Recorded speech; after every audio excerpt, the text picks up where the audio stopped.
Hello everybody, it's me again. This is a take I haven't done an update on, but I always wanted to. It's just, I haven't really done it.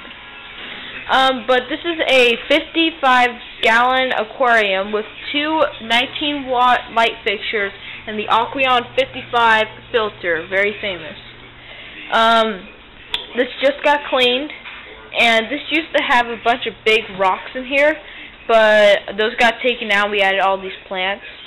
It doesn't look like there's enough shelter in here for these guys, but hopefully soon we can get more of that stuff. Type of fish we have in here, these are either semi or aggressive fish. We have a big silver scat. Usually you get them small, but we get this guy close to full size. We have one convict cichlid. He's very cool. And we have 4 spotted puffers, and these guys were the first ones to come. Then we got this guy and the other guy. Yeah. We also have an air pump and an air stone in here. Earlier, when we were trying to install this actually kept on floating up to the top, so we had a bunch of trouble, but we got that fixed. You can't see the tubing because of this cool plant air thing, which I do recommend. Well, it has this fake plant around it, and it surrounds the tubing, so you can't see it. And if you have a bunch of fake or live plants in your aquarium, it blends in nicely, especially if you have a backdrop, which we currently do not have. Other things, like these big pebble rocks we added, they kind of look cool. And this plant I want to talk about in particular is, I don't know, I think this is a fluorescent plant. What's crazy about this that we didn't know it glowed. Someone gave us all these plants. I don't know who. But you see on my light fixtures, when we put this plant in here and we turned on the lights, it started glowing and it looked really cool. Hopefully sometime soon we're gonna get more of these because they look very cool. It almost looks like a coral in the salt water.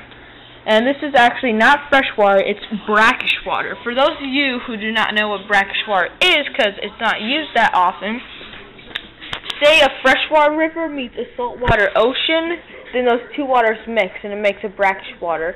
Half salt, half fresh. Kind of confusing, not really. So, yeah, that's where these fish live in.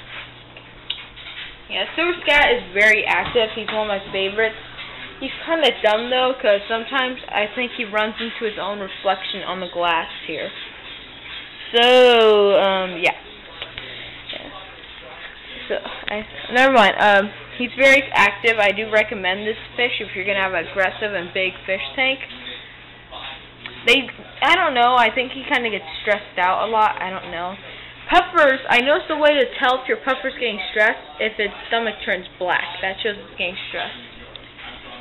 Actually, a funny story really quick. This morning or something, we were testing the water here before we cleaned the tank, and the nitrate level was at 120 ppm.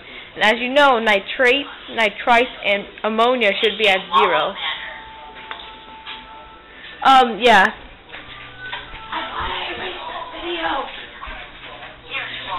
Sorry, something just happened. Pretend you didn't watch that.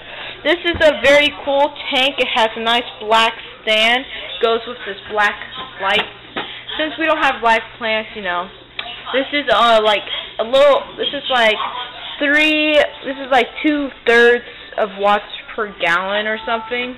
So not much. And this is our smallest one. I like to call him Big Two because he has ginormous teeth. He has ginormous teeth. Would you please stop that? I'm filming a video. He has ginormous teeth, and I don't know. It's kind of hard for him to eat. I don't know if we have to trim it. We're kind of working on that. Yeah, random red pebbles from a long time ago when we had that type of volcano that has bubbles coming out of it. So, not much. I wanted to make this a quick update on a 55-gallon fish tank, and another update on my 29-gallon fish tank will be coming out soon. I only have about 50 seconds worth of filming left on this camera. Thank you and goodbye. Outro.